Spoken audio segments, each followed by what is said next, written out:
Okay, so good morning, everyone. I welcome you all on the third and final day of the conference. And in the morning session, we have total 5 talks, 3 students and 2 invited talks. And we will be starting with the one of our chair, Professor Rajagopal Subramaniam sir. And he will be talking about the differential stability of bacterial photosynthetic apparatus and bioplastic accumulation under alkaline and light environment.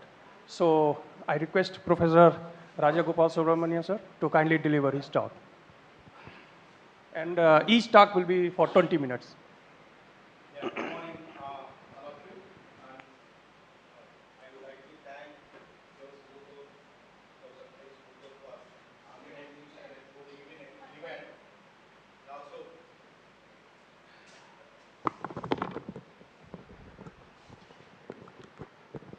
hello. Yeah.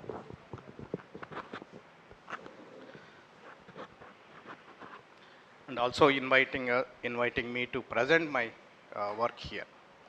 So today I'm going to discuss a part of my students' work, Mr. Muhammad Yusuf Zamal, who has done this work on differential stability of bacterial photosynthetic apparatus, and we also have observed some bioplastic accumulation from Rhodobacter alkaline strain. So this Rhodobacter, all the whatever you have seen last 2 days.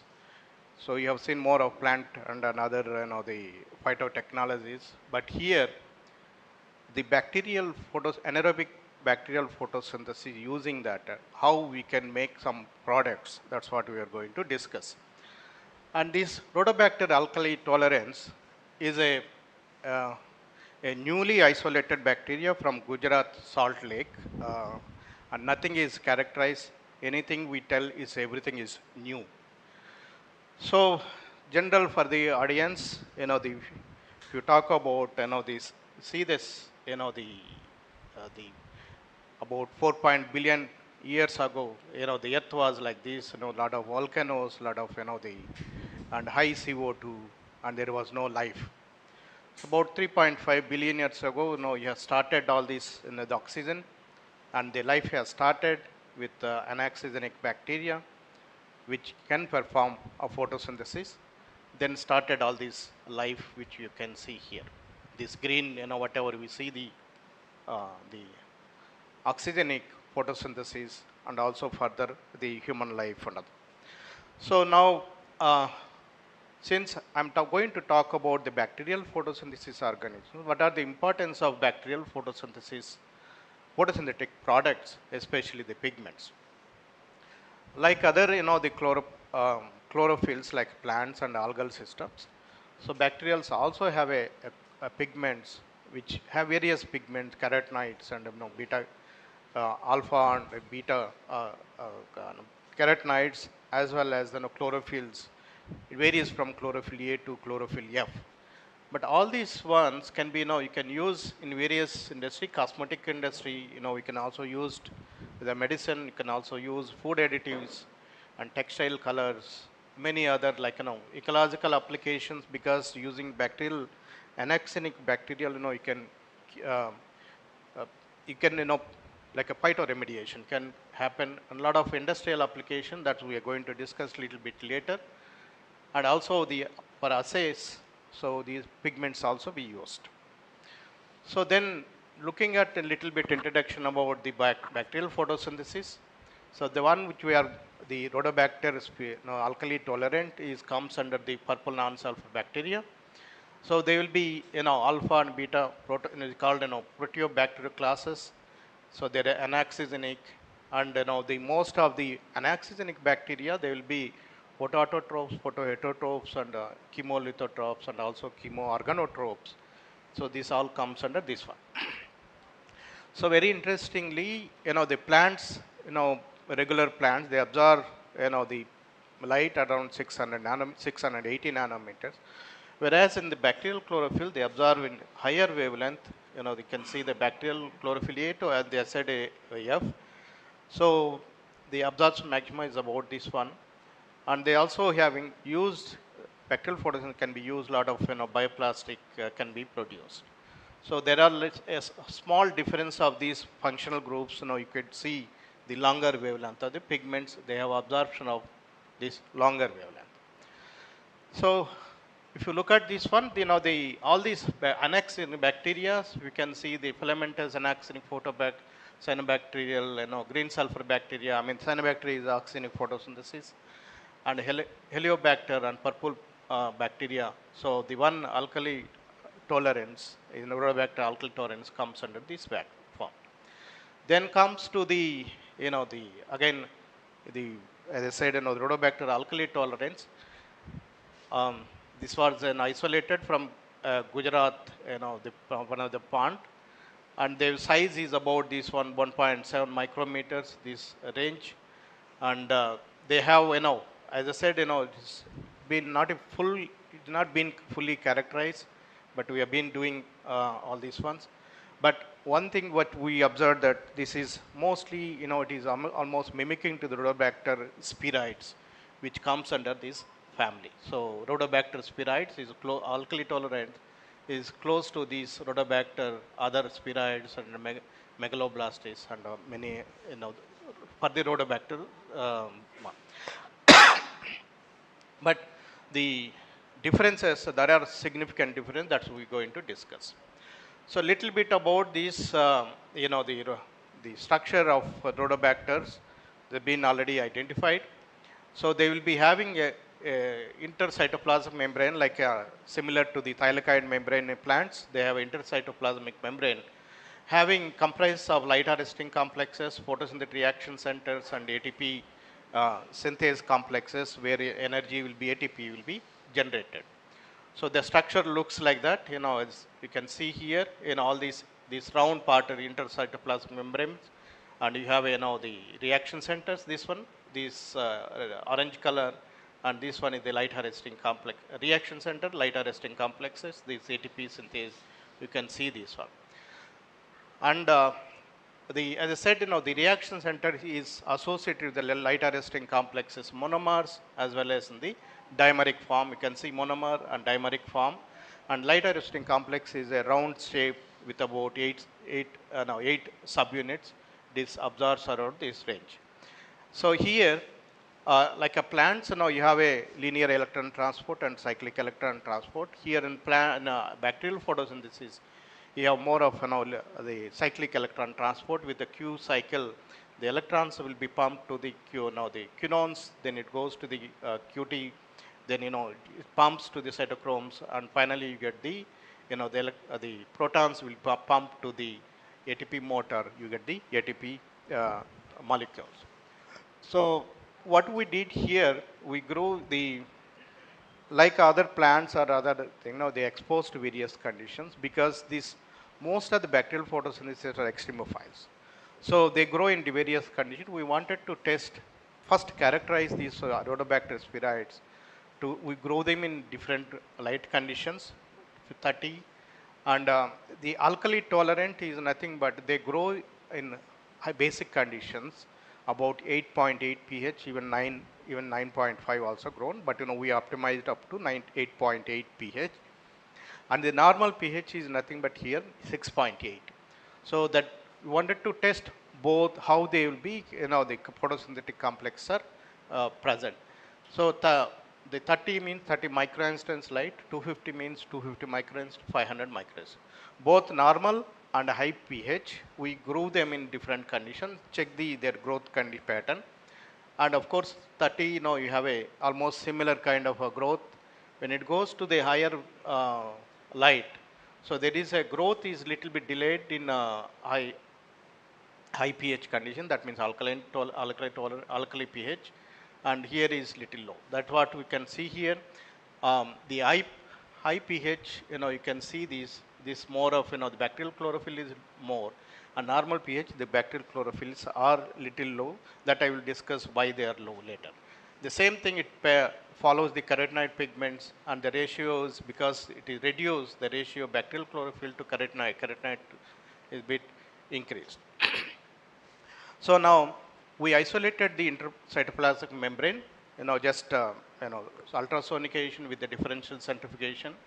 we isolated those complexes. Then what we observed here, all these ones, this is the low, 30 degree, 30 microinstance, 250 and 500. You can see here all these differences.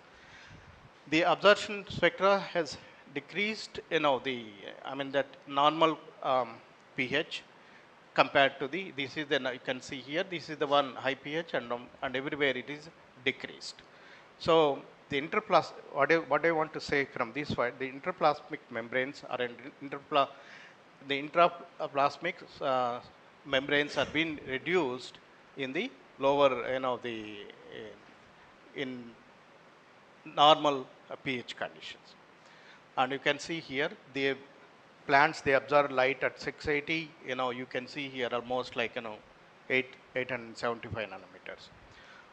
So further, it's very, this one is another interesting one. You can separate a membrane complexes, super complexes, by using a blue native gel electrophoresis. So because it's a large pore, you can separate the molecules. And what we did here, so I said beta DM, this is the stain and this is the blue native gels, where you could see that reaction center, that is a light arresting dimer, and ATP synthase complexes, ATP, the reaction center, LH1 monomer, and LH2 major and LH2 minor.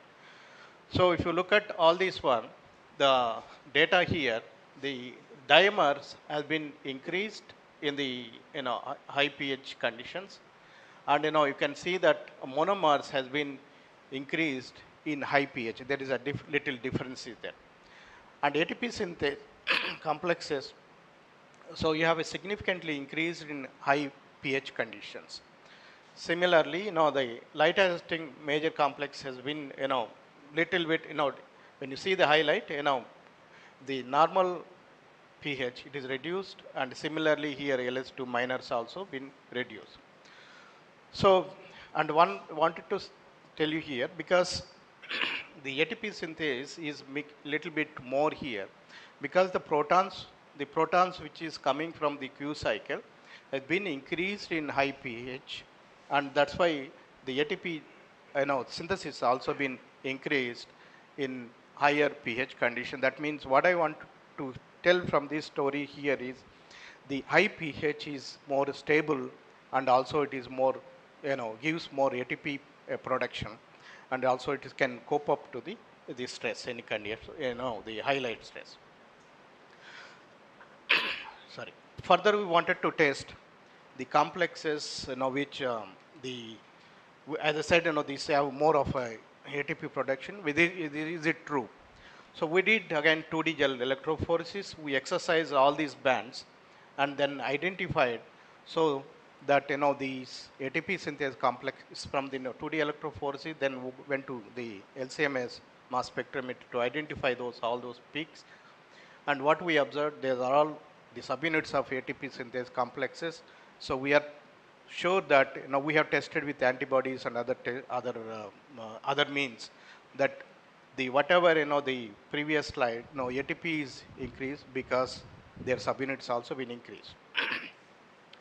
Further, we wanted to understand the again super complex of the ICMs.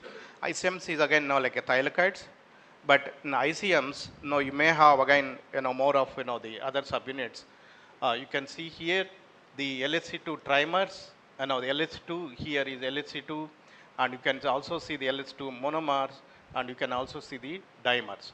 In all these conditions, fraction 1 is LHC2 and monomer, and that dimer. This is the normal pH conditions, where you can see these absorption switch, each fraction will show that LH2 has decreased with increase in the light intensity, whereas the RC LHC1 monomer and dimer both have increased in the normal pH conditions.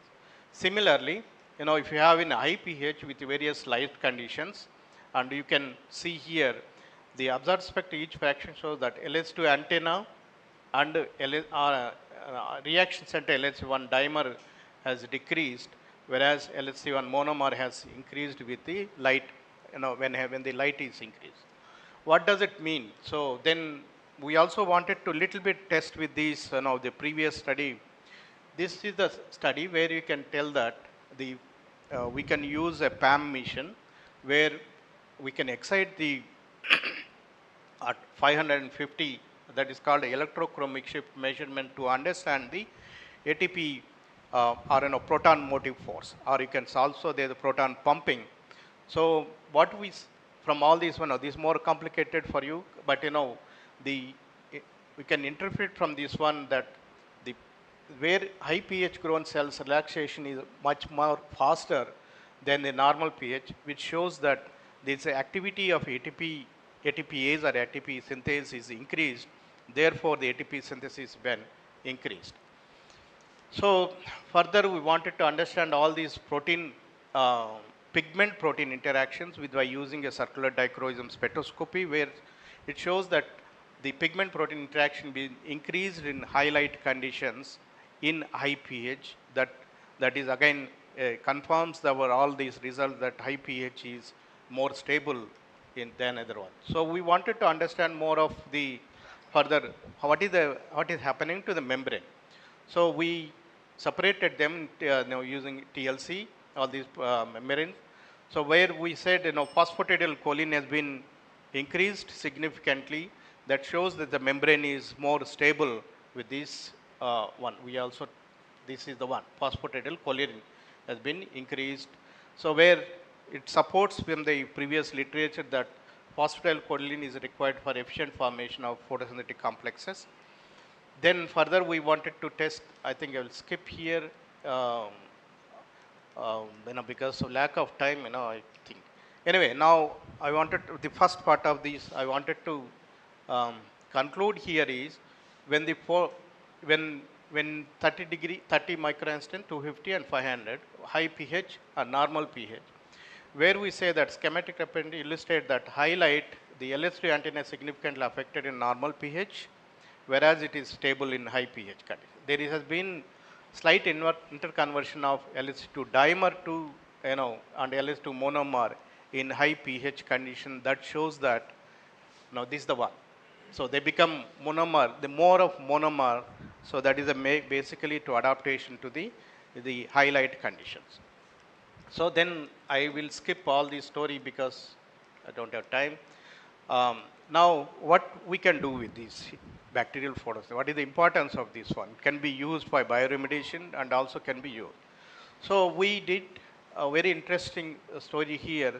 With the recent days, we are using a lot of plastic.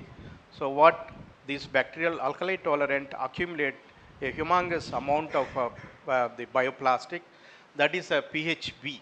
PHB is one of the best bioplastic material where it can easily degradable. So within 3 months, it can be degraded very easily without, if you put it in the soil, then they will be degraded by other bacterial cells. So where you can see here, we have isolated all these bacterial systems where, you make it any form. They're a pure bioplastic one. We tested with all these, the characteristics, plastic character, we have done all the plastic is, it mimicking to the PHB, and the characteristics also matches with the previous literature. But what is the new from this one? Other bacteria, they have a composition of they have a PHB A, B, C, other materials. But what we are getting is a PHB, a pure PHBs. We can isolate directly pure PHBs. And since normal pH and high pH, normal pH is inducing more stress, and more stress is inducing more bioplastic. So how much we are getting here? You say that this is a dry weight. You can see here the 500 microinstance are accumulating more of bioplastic. If you put into the milligrams, we are getting about 600 milligrams per the gram of the plastic by dry weight. So it's a pure form. This is the one FTR spectroscopy, and we have tested how the metabolic pathways also we identified all these genes, PHB genes are the related to the bioplastic genes are being increased here and everywhere. So we are now patented this one, and among all these bacterial organisms, this is the best one having enough bioplastic. So with this, I would like to conclude my talk. So what we have here, alkali tolerance has shown photoprotection, alkaline, in high, light conditions, and their photosynthetic complexes, especially in a high light condition, they interconvert from dimer to monomer, that is reaction center light arresting complexes. That is a very usual that anywhere when the functionally if it is active, so they will be converting dimer to monoform. And, and we did a lot of transcript, and I didn't show you the data, transcript and proteomic metabolism, all these one, where we did a lot of, the redox mechanism, protein metabolism, they are enriching in highlight conditions. Overall, the PHP produced by alkali tolerance is a polymer of 3-hydroxybutyrate with a required thermal property to be candidate species for biopolymer production. So, like to thank all the funding bodies. So, DBT, DST, FIST, and CSR, UGSAP, and UGCISF, and now the IOE, Institute of Eminence of University of Hyderabad, my collaborators. As I said, most of the work was done by, um, Yusuf. Uh, Yusuf is here somewhere. So this is it's a part of his PhD work which I am presenting here. So this is my group at University of Hyderabad. If you have any questions, I would be happy to thank. Thank you all for listening. So thank you very much, Professor Rajagopal sir. So we can have one or two questions. Yes, Suresh.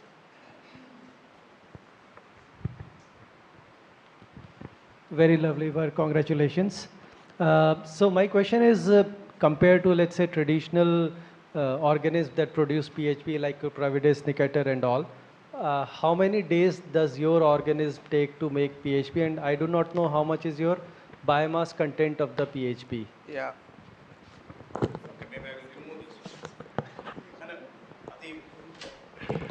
Yeah, it's a very good question. So I said it takes only 2 days. So after 2 days, you can get the PHB's high quantity. And what did another one? Okay, that's what I said. The 16% with the dry weight. So we are getting the 16%. At the moment, we have seen in other places and other conditions, there will be about 16 to 17% is the maximum. But in the natural conditions, these bacteria is producing high enough to go for the industrial scale. Now we are going to the reactor scale, and reactor also we are getting a similar kind of yield. Any other question? Yes.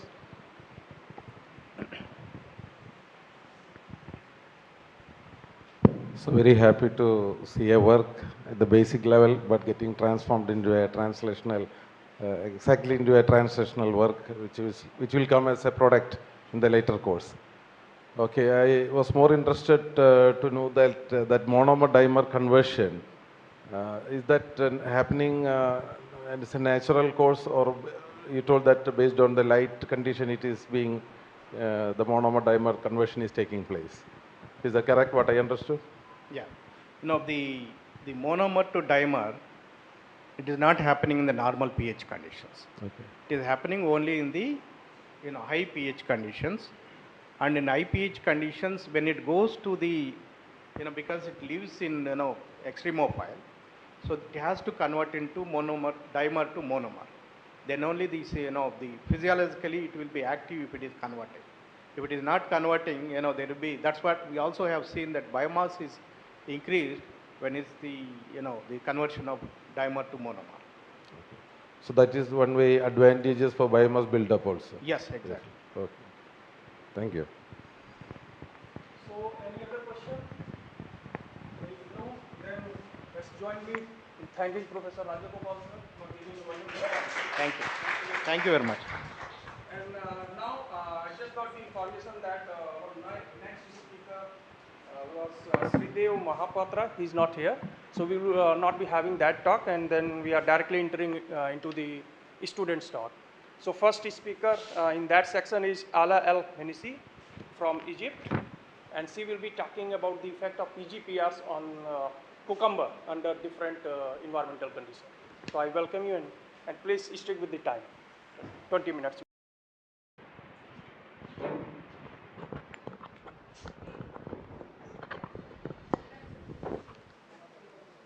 Which one?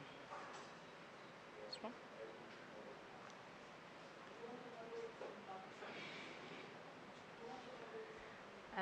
Good morning, everyone. My name is Ala. I'm a PhD student in Egypt and work as a researcher at National Research Center in Egypt. Today, I will talk about the effect of plant growth-promoting rhizobacteria, Serratia rubidia, isolate SR19, on cucumber growth and tolerance under cadmium stress. Outlines, we are going for a problem statement, then the solution for this, the research aim, experimental design, results, and conclusion. As we know that the cadmium is highly toxic and causes significantly challenge for agriculture productivity and food safety. It introduced to the soil through excess use of chemical fertilizer and pesticide, industrial wastes, irrigation with wastewater. Once it's accumulated in the soil, the plant roots start to uptake the cadmium through and transport through the xylem and phloem. Then it accumulates in the edible part of plant. Once it accumulated in the edible part, it causes disrupt the physiological response, the physiological activities of plant, and also it causes human health risk. As the persistence nature of cadmium in the soil, we need to find a sustainable solution to mitigate the cadmium toxicity effect. We used the beneficial bacteria. This bacteria is naturally exist in the rhizosphere. The rhizosphere, the area surrounding the root in the soil, those bacteria called plant growth promoting rhizobacteria, it enhances the plant growth, and also it has a various mechanism to mitigate the cadmium toxicity, metal chelation and sequestration, metal precipitation, enhance plant uptake, reduction of metal toxicity, soil stabilization. Our research aimed to understand the molecular mechanism by which BGBR promote the plant growth and alleviate the cadmium toxicity. And to achieve our aim, we go to the experimental design. We began our experiment by isolating the cadmium-tolerant rhizobacteria from the rhizosphere. Then we characterized these isolates based on the plant growth-promoting traits like nitrogen fixation, phosphate solubilization, and indole acetic acid production. Then we choose the best promising isolate for whole genome sequencing to know more details about the gene content. The next step was we using this isolate for priming the cucumber seeds. Then we germinate those seeds in the soil, and after around 12 days, we transfer the seedling to the hydroponic system to study the interaction between plant BGBR and cucumber. Then we assess the impact of this isolate through different analysis. We check the physiological parameter, photosynthetic efficiency. We measure the cadmium using ICP. Then we detect the antioxidant activity. And for gene expression, we use RNA sequencing analysis. Then we will validate the candidate genes using quantitative real-time PCR. This is our result. We can see the characterization of isolates that we select. Those are three characteristics. The nitrogen fixation ability. This halo surrounding the colony indicate the nitrogen fixation ability, and the indole acetic acid quantification show that the highest isolate will be, it has to be a B8. And we detect the phosphate solubilization index using this media. It's called the phosphate solubilization media. And based on the finding that we got, we go to identify the four isolate using 16S ribosomal RNA. This is the phylogenetic tree of Serratia rubidia. Serratia rubidia is it has a lot of previous studies, but there's no study on the cucumber. This is the result of whole genome sequencing. The circular map of Serratia rubida, it's estimated at 4.8 base pair. This is the coding sequence forward and reverse. And the subsystem category distribution showed that 40% of the genes related to metabolism, 12% related to energy, and 10% related to stress and defense.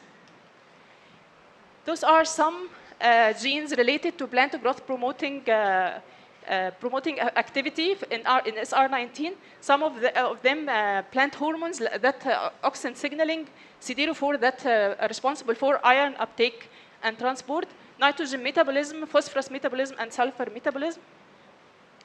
And those some of stress-related genes that related to heavy metal transporter, antioxidant defense like glutathione and SOD, stress response like heat shock proteins and cold shock proteins, copper homeostasis.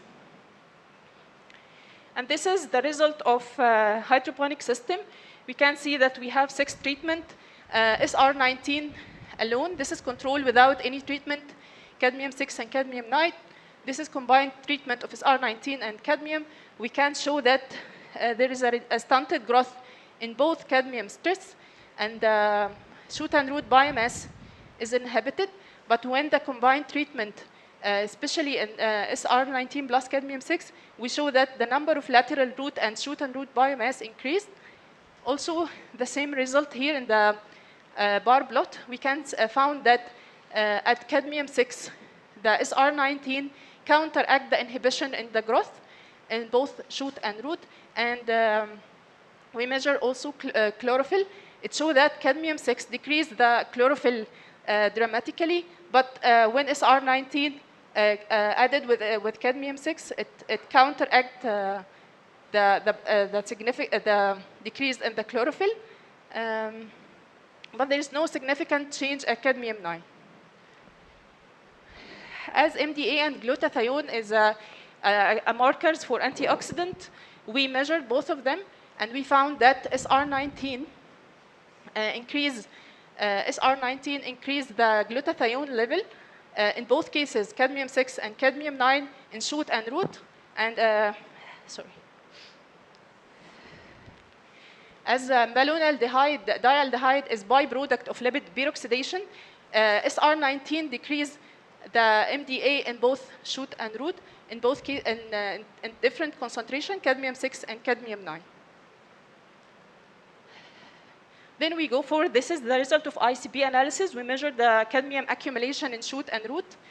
It show, this is in shoot, it show a significant decrease in the presence of SR19 at 6 ppm, but it's not significant at 9 ppm. And as we know that generally the accumulation of cadmium in the root is more than in the shoot, so that we can see the difference in the number. For this previous result, we select only one concentration, which is 6 ppm for RNA sequencing, because the bacteria, our isolate, is protective more in this case. This is RNA sequencing result. Those figures show the quality of RNA sequencing sample. This is total read count, total raw read counts. It shows that all the samples were expressed. And this is the distribution of the box plot distribution of transformed data after normalization to ensure that any variance happen in gene expression. It's related to the attribute of treatment, not as a technical variance. And this is the principal component analysis figure that show that the principal component 1 is 70.2%, and the PC2 is 13.8%. We use this DSEC2 tool to detect the differentially expressed gene in our comparisons. We can see here the short exhibited high number. This is the control versus cadmium-6. This is cadmium-6 versus SR19 plus cadmium. We can see this, the number of differentially expressed in shoot higher than in root. And we can see also, we observe that the SR19 decrease the number of differentially expressed genes. This indicates that there is a genetic stability more than cadmium stress. This volcano plot shows the same result, that we have a higher number of differential gene expression in shoot in both cases, but a low number differentially expressed genes. The green dots indicate the upregulated genes, and the red one is downregulated genes. Which genes are upregulated in cucumber plant which is primed with SR19? This heat map present the upregulated and downregulated genes, but we focus on the upregulated genes, which is around 25 genes. And based on gene ontology enrichment analysis, we classify those genes based on the function to detoxification and stress response, transcription factor and gene regulation, hormone-related genes, transporter genes, metabolism-related genes. We have those transporter genes, metal transporter NRAM5, aluminum activated, antiporter, low affinity sulfate, and also we have a detoxification process, this one, and peroxidase. We also noticed that there is many genes related to the stability of cell wall, which maintain the integrity of cell wall, so it protects the cell from the cadmium. We next step in our investigation that we are going to validate the upexpression around 8 candidate genes using real-time PCR. Can conclude that SR19 reduced the negative impact of cadmium on plant growth. It minimized the cadmium uptake in cucumber shoot, increased the level of glutathione and decreased the level of MDA, indicate plant antioxidant defense. The upregulated genes play a role in detoxification, transport, antioxidant defense, and maintaining cellular homeostasis. This work supported by National Research Center in Egypt and USAID, also Stockbridge School of Agriculture, UMass Amherst. I'd like to thank my supervisor, Dr. Hatem Shabrawi, Dr. Karim Musa, and special thanks to Professor Om Barkash for inviting me this and supporting my visit. I'd like to thank Dr. Hisham Mohammed Imam Osama Atif for bioinformatic analysis.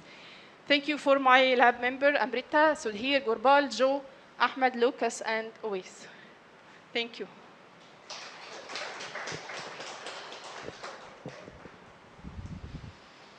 So time for questions. Yes. Yeah, it's a very good talk. My first question is, you said you want to validate some genes. You said you want to validate some genes. Which genes you will use for validation? We will choose each function. Oh, each function, some genes you'll use. Like one of transporter, one of two of detoxification, and this is the case is related to the stability of cell wall and retain the integrity of cell wall. Maybe we can select from this. Okay. In your transcriptome study, last one. In your transcriptome study, you have shown that plants inoculated with Serratia, they were having very less expression. Just go back to your slide. Yeah, there I think. No. Next. This one here, in the shoot and root, for example, in your right side, you have CD6 versus SR16. That is inoculated plants, right? These are inoculated with the bacteria, primed. This is the upregulated genes and this is the downregulated genes. Okay. The number of upregulated and downregulated in shoot is higher than in root. Oh, that is true. But when compared to uninoculated, control, they are too less. When compared to control, they are too less. The gene expression is very less. So, Expression in this case will be higher. number of genes. The number of genes. The number of genes and this is the expression. But actually, what we assume is when you have Serratia, it should behave like a control, even in the presence of cadmium. So it should retain to the normalcy, right? That's what we assume. But your number of genes are too less there.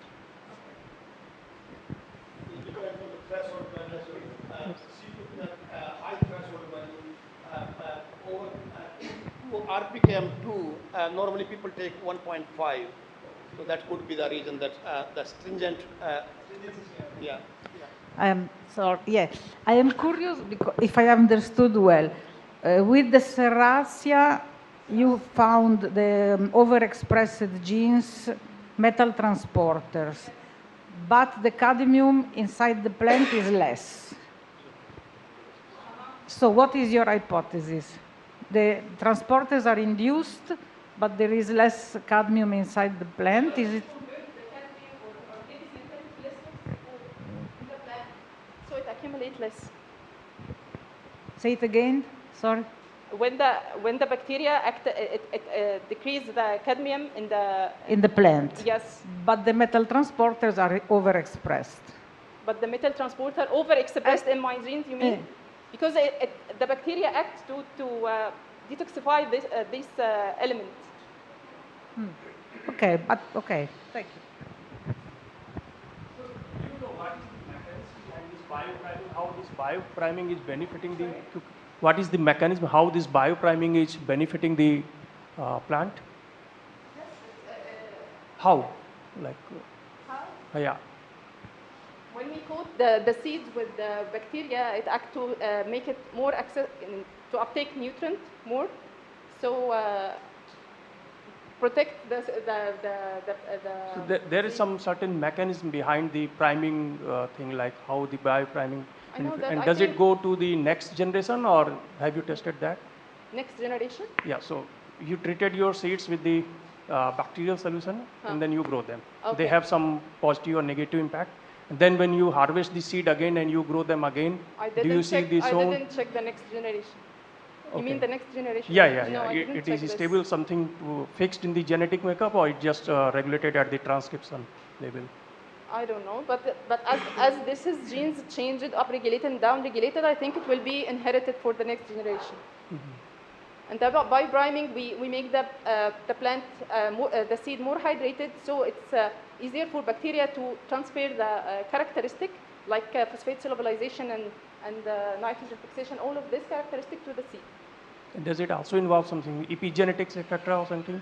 Controlling epigenetics, yeah, methylation of the. I'm still working on the RNA sequencing for more details for this. Okay, thank you. So, if no more questions, let's thank Ala. Now I hand over the session to the. Somebody was asking me that whether anything can be taken home when we go back. So we have arranged with the vendor, and in the registration counter, some good stuffs are displayed. And if you require, you can just give the order there. They will provide you by 3 o'clock. By the we end the session, or when we conclude the seminar conference, they will provide you. The cost is displayed, and the material is displayed. There are more of spices and also some cashew.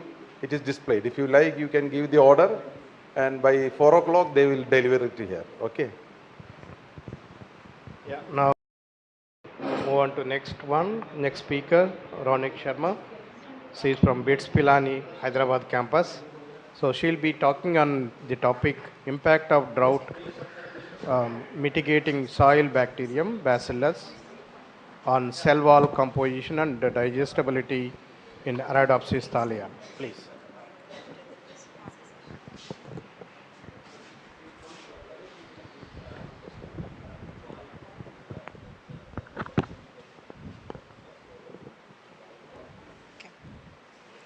So, good morning everyone. My name is Ronak and I am a PhD student at BITS Pilani, Hyderabad campus. And today I will be presenting on the topic impact of drought mitigating soil bacterium Bacillus endophyticus J13 on cell wall composition and digestibility in Arabidopsis thaliana under dehydration stress, which is drought. So, I would like to start my presentation by this slide, by this topic, which is very important. We cannot emphasize enough. It is very relevant. Climate change. So this figure shows the global land and water temperature, and this data is for 2010. And this is for 2020. So you can see that over a decade, how the temperature has increased drastically, and it is very alarming. Now the questions that we ask is, what is the major cause of this climate change? Although there are many causes for climate change, but what is the major cause? It is use of fossil fuels, burning of fossil fuels, which will emit a lot of, there will be a lot of emissions causing global warming and ultimately rise in temperature. It has adversely impacted ecosystems, and it will be impacting ecosystems adversely. Again, next question I want to ask is how it is going to impact crops. What is its impact on crops?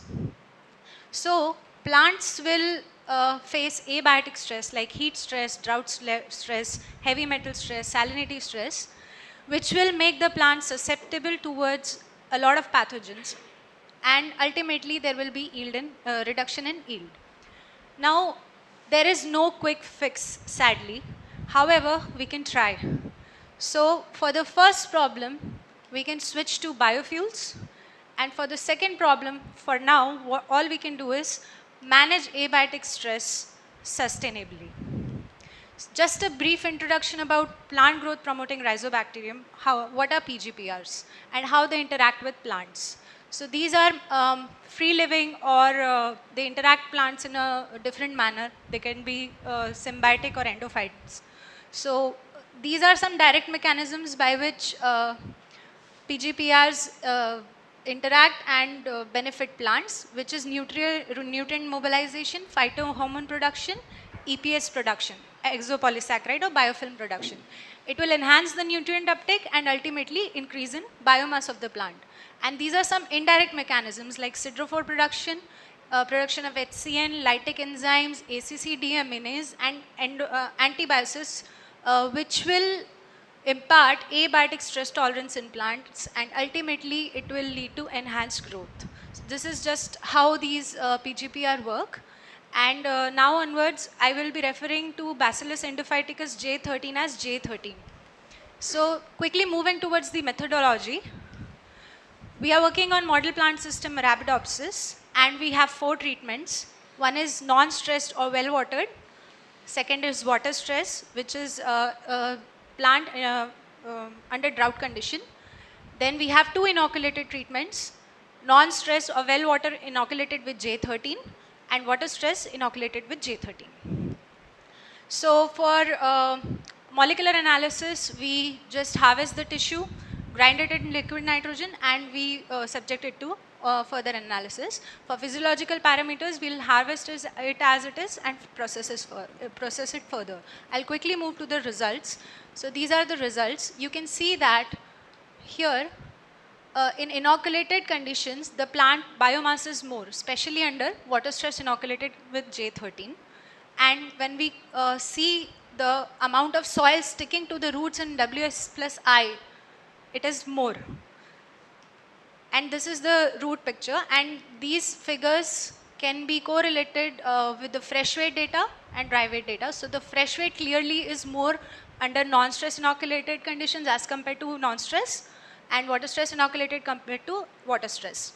And we can see that there is no significant difference in shoot dry weight in well-water treatments. However, there is a significant enhancement in shoot dry weight in water stress inoculated conditions. Now, I would like you to focus on this graph.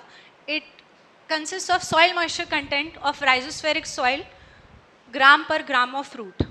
So what it means is the amount of soil that is sticking to the soil, to the root and the rhizosphere, it is significantly high under water stress inoculated conditions. Moving to colonization results, we did it by SEM, and this is non-stress inoculated, water stress and water stress inoculated. We can clearly see that there is more colonization in water stress conditions, and we did it by plating as well. So numerically also we found that the inoculation in water stress inoculated conditions is more, and this part of the study was published in JPGR, that the J13 enhances the soil moisture. It actually it somehow enhances the soil moisture content so that plant is not feeling as much stress. Moving to the next part, what is the impact of J13 on plant cell wall? Brief introduction of plant cell wall. So plant cell wall consists of a primary cell wall which has pectin, glycan, cellulose, and secondary cell wall which has hemicellulose, lignin, and cellulose. Now, hemicellulose is acetylated, and lignin is again a very tough biopolymer. So these two components are tightly actually the entire structure is very tightly packed, and these two components are main components which make the cell wall very recalcitrant towards digestion for biofuel production. Now this is the lignin biosynthesis pathway, and I will be, in the study we have done gene expression studies for these genes. These are the key genes in lignin biosynthesis pathway. At the end of this pathway, we will end up with G unit and S unit of lignin. So this is the cellulose biosynthesis pathway, and in this we will be studying cellulose synthase, which is enzyme it acts upon a rate limiting step. That is the last step, conversion of UDP glucose to cellulose. Now these are the results. We did FTIR just to have an overall idea of what is happening to the cell wall composition. So we could not conclude anything from this. So these arrows indicate the bonds, the wave number at which the bonds for cellulose biopolymer are there, and for the bold arrow it is lignin. We went for specific analysis, biochemical assays, and we analyzed lignin, cellulose, pectin, xylose, acetic acid, and how much glucose is released by cell wall under 4 treatments. We found that lignin content was decreased on inoculation of J13, both in well-watered and water stress conditions. However, cellulose content was enhanced. Cellulose accumulation was enhanced in water stress condition. There was no significant difference among other treatments. In case of pectin and xylose, there was no significant change. Even in acetic acid levels, which depicts the level of acetylation in the cell wall, there was no significant change on inoculation. Among stress and non-stress, there was a significant difference. And glucose release, that is saccharification efficiency basically, it was enhanced under water stress inoculated conditions. That means on inoculation of J13, the lignin content was reduced, cellulose content was enhanced, which correlates well with the saccharification efficiency. So we wanted to check what is happening to the cellulose level at molecular level or at the transcript level. So we studied the gene expression of these 4 cellulose syntheses, and it correlated well with the cellulose accumulation. That is, in underwater stress inoculated condition, the gene expression was enhanced. So probably the biosynthesis of cellulose is also getting enhanced, and hence the accumulation of cellulose is there under water stress inoculated conditions. Moving to gene expression of lignin biosynthetic genes, it depicted different trend. Totally opposite, I would say. So the biosynthetic genes for lignin pathway were highly upregulated, except for F5H. F5H was reduced. So, So we wanted to know why is this happening? Why is the level of F5H getting reduced? Does it have any significance in this impact, in this particular study? No, that's fine, thank you. So, first of all, we wanted to study what is happening in overexpression lines. So, we have a overexpression line, MIB46 overexpression line. This is a transcription factor. So, in this overexpression line, the cellulose and lignin content would be more than the wild type. And we found out that it is showing similar results as wild type. That is, on inoculation of J13, the biomass is getting enhanced, which is here evident from the fresh weight. We have to analyze this tissue further. Then we wanted to check what will happen in F5H overexpression lines.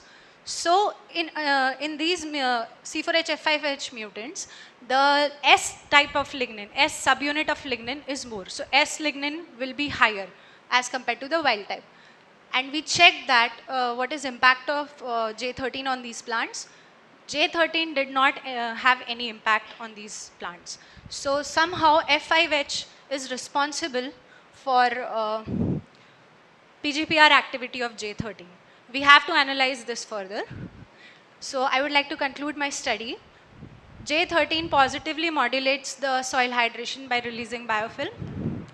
It enhances cellulose content by accumulating cellulose and upregulates the cellulose biosynthetic pathway. It causes upregulation in lignin biosynthetic genes, but lignin accumulation in cell walls is reduced. It enhances cell wall digestibility as cellulose content is more and lignin content is less. And last, lower S lignin is essential for Bacillus endophyticus J13 to showcase a PGPR activity.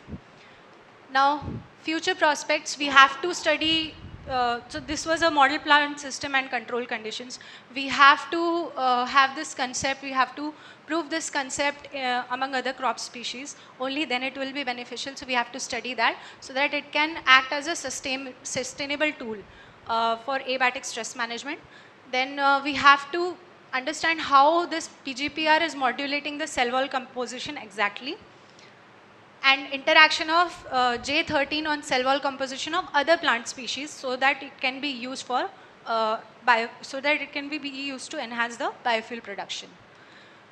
Again, moving back from where we started, we don't have answer for these questions, but we can try and we can move towards this direction. I would like to thank University of Calicut for providing me this platform, BITS Pilani, DBT CSIR for funding, my supervisor Dr. Shridev for his guidance, and my lab mates and friends for all their support. Thank you. Yeah, now, yes. Very good presentation, thank you. The impact of the changes in the cell wall, you mentioned the biofuel, but you can also imagine application for feed, animal feed, increased digestibility. Has it been shown somewhere in monocots or grasses or? There are a lot of studies that are going on in monocots and grasses, but not with the interaction with PGPR, how it is changing the cell wall composition and digestibility. So I think we will soon be reporting this, so this would be the first report for that. Yeah, just a nice presentation, very good. And just two quick questions. How you give the water stress? So sir, we grow the plants to a certain stage, like 4-week-old plants. Then we will inoculate the inoculated plants, and then we will just stop watering them. Completely stop watering? Yes, water withholding. For how many days? Sir, for 15 days. 15, yes. In this pot, completely stopping watering for 15 days, plants will survive that growth? Yes, sir. Normally, people should do the water treatment is reducing the water capacity, like a 50% reduction, 75% reduction of water, complete reduction, eliminating. And how do you know that it was the moisture content in the pot was same in the control and the treatment? Yes. So, sir, we weigh the soil. We have done standardization by weighing the soils. And we use uniform amount of soil and we weigh it after providing water stress. Yes. Can I ask one quick one? Yes. Normally, when you stress the plant with the water stress, a drought, the lignin content increase under stress. Sir. But in your case, it was lignin content decrease in the water stress. Yes. What was the reason? Sir, there are mixed reports. While I was searching literature, I was like very confused what to believe, because there are both kind of reports. Lignin reduction is also there, because in Arabidopsis they've studied in some lignin mutants under water stress. So lignin accumulation decreases. Overexpression mutants, they will accumulate less lignin under water stress. There are some reports like that. Yeah. See, now you might have repeated the experiment many times. Yes. Now, if you are stopping watering to the plants, now how you ensure that you will have same amount of relative water content or soil water content? Because soil is different, the plant growth stage is also different. Yes. So in such a case, as Professor Om sir was telling, you have to check either soil moisture content or relative water content of the leaves to have uniformity. Yes, sir. We have measured that. You have measured yes, it? Yes. Okay. That I didn't see. Yes. And one more thing, when the lignin is decreasing and the cellulose is increasing, now, okay, plant growth promotion is observed, but don't you think that pathogenicity, it is sensitive for pathogens? It will, sir. Aerial parts will be more susceptible, definitely. It will come with a challenge. But we are giving the inoculation in the roots. and these are the results. Okay. So that is, we have to like check their interaction with the pathogens as well. That is another interesting part to explore. Very good. Nice. Thank you. Thank you, sir. Yeah, I think no questions. Okay. So nice presentation. I have some two basic questions, Yes, sir. like in terms of energetics. So in the beginning, you showed that there was increase in the root biomass. Huh. So do you have any effect on the shoot biomass or fruiting, etc.? Because plant is spending the energy towards the root thing. So how it is going to affect the upper ground? Okay, so in water stress and water stress inoculated conditions, there was no significant difference in root biomass. Okay. Soil moisture, the amount of soil adhering to the roots was more in inoculated conditions. And any analogy with the, because in the agrobacterium we see this hairy root disease, something similar kind of effect. So how you compare that thing like? Sir, comparing hairy root disease with? With the increased root biomass, you are having more branching and roots. all those kind of things. Sir, we will have to study the interactions with pathogens.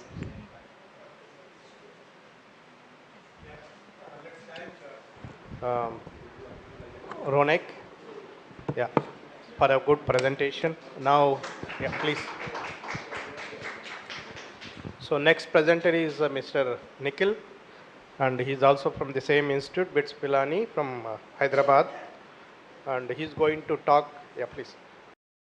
And Pseudomonas, there's one of the strain, a salt-tolerant rhizobacterium, imparts the salinity tolerance to the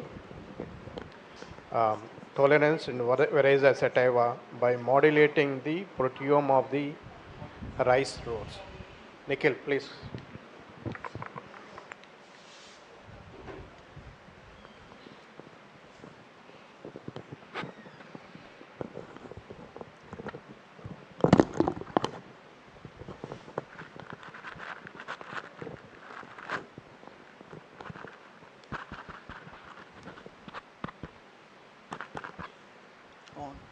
On.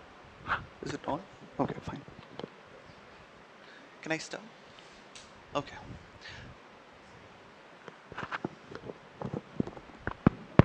Yes. Is it this one? Okay, sorry.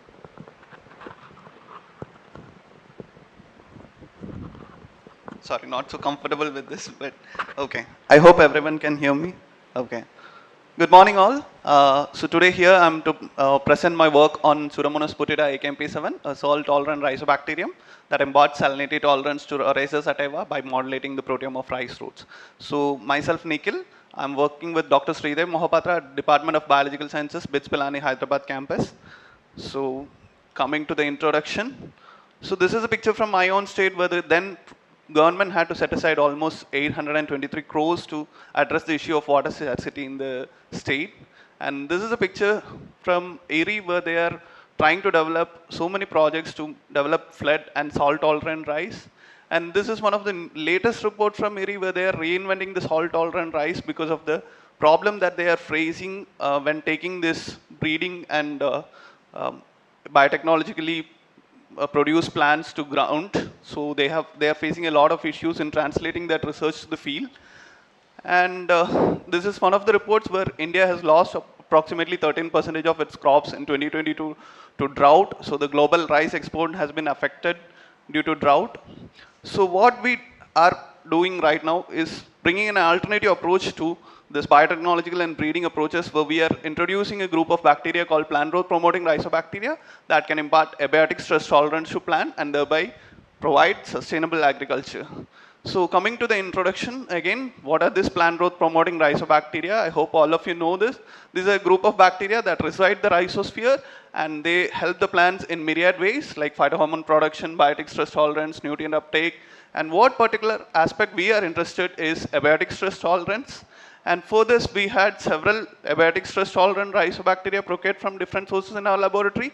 So we chose this particular bacteria, we put it as AKMP7 to test the bacteria in rice, and we had done a previous study in drought, and we published it in Environmental and Experimental Botany last year. And now we are interested on the aspect of testing it on salinity tolerance, and that's the work I'm showing here. So when I talk about Phytotechnology AKMP7, it's a conditionally pathogenic strain, we call it. Sorry that my professor was about to talk to you about that interesting aspect, because it behaves differently in monocots and dicots when water stress is given. So when I say that, it means it is beneficial to monocots under water stress, but it's causing pathogenesis, or it's decreasing the growth of plants under water stress in case of dicots. So although there are several reports on PGP-mediated drought tolerance in Arabidopsis and wheat, the precise mechanisms in rice is not well studied during PGPR-mediated stress tolerance. And furthermore, the few mechanic studies that, that already exist, they are all focused on the antioxidant machinery in rice. And most of the studies are carried out in root, and we are actually talking about the beneficial bacteria that are interacting at the roots, and there are scanty reports on the roots and the mechanistic studies on how they interact with the roots. So with this, we frame the specific objectives to test the bacteria under salinity tolerance. So we check the morphological and physiological parameters at root and shoot level, and we try to understand what is the proteome-wide changes in roots of rice during AKMP7 mediated salinity tolerance. And then we also intend to study selected salt responsive pathways in AKMP7 during AKMP7 mediated salinity stress tolerance in rice. So coming to the experimental setup, so for this purpose, to study the impact of the PGPR, we had this following setup for our experiments. So we had a no treatment control. We had a no treatment control, which is again the unstressed plants which are inoculated with AKMP7, and we had plants which were given with salt stress but not inoculated. And then we had a fourth set, which is the salt stress plants which are inoculated with the bacteria. And this is the experimental setup that I set up for my studies. We had done seed priming. We had given the bacteria to the seeds, and then we, after about 5 days, we had transplanted it, and then we had given a second dose of booster dose, and then we had subjected the plants to salinity, and we had 50% of the plants subjected to salinity without inoculum, and 50% of the plants with inoculum subjected to salinity. So coming to the results of this, this is the morphology we saw when we inoculated these plants. So these are 35 days old Rhiza sativa, BPT 5204. It's Samba Masuri, because this is the most widely grown rice plant in Telangana. And this is the phenotype which I would like to show you guys here, because we can see the rolling of leaves and yellowing, which is characteristic phenotype of osmotic stress. And the plant growth is definitely improved under SS plus I condition. And we also checked the root morphology, where we could see the improved morphology of roots under salt stress plus inoculate conditions compared to the salt stress plants which are non-inoculated. So now when we check the colonization, we did cetrimide agar plating, which is a selective media for Phytotechnology AKMP7. We had reported this in our previous work also. So we did a plating, and we understood that there was colonization of the bacteria in rice roots subjected to various treatments. And we measured a variety of physiological parameters. I am showing a couple of them here, like shoot fresh weight, root fresh weight, plant height, root length, number of tillers, relative water content. All of them, these parameters were high in the salt stress plus inoculated conditions compared to the non-inoculated conditions. And it was also interesting for us to see that the plant growth is also promoted under non-stress conditions, because it's a PGPR, and that works well in the field, so that we will have alternating, when you have flooding or non-flooding, it works in both ways. So, so the next thing is the AKMP7 modulates the proteome of Osativa roots inoculated with AKMP7. I think there is a small mistake in the slides while transferring. So it has come down and some orientation has changed. Okay, so there are 4 treatments again. So we made 4 comparisons here for our proteomics study. That is what is more important here. We had a comparison of non-stress plants with the non-stress inoculated plants, and the no treatment control with the salt stress plants, and the salt stress plants with the salt stress plus inoculum. And we had one more comparison where we checked the non-stress inoculated plants versus the salt stress inoculated plants to understand the inoculum specific impact of it. So this is the strategy we use to study the proteome wide changes.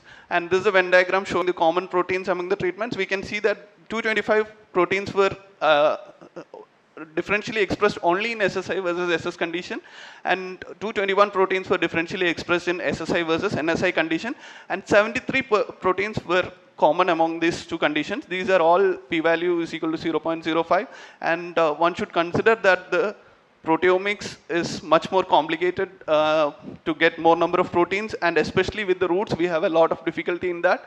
So that is what it is, and these are volcano plots which shows the differentially abundant proteins which are significantly differentially expressed. So we can see that the fold change here and the low p-value. So in these graphs, what we have to focus is that the farthest and the highest they are, that is more significantly differentially expressed. So this we had used to select some of the proteins.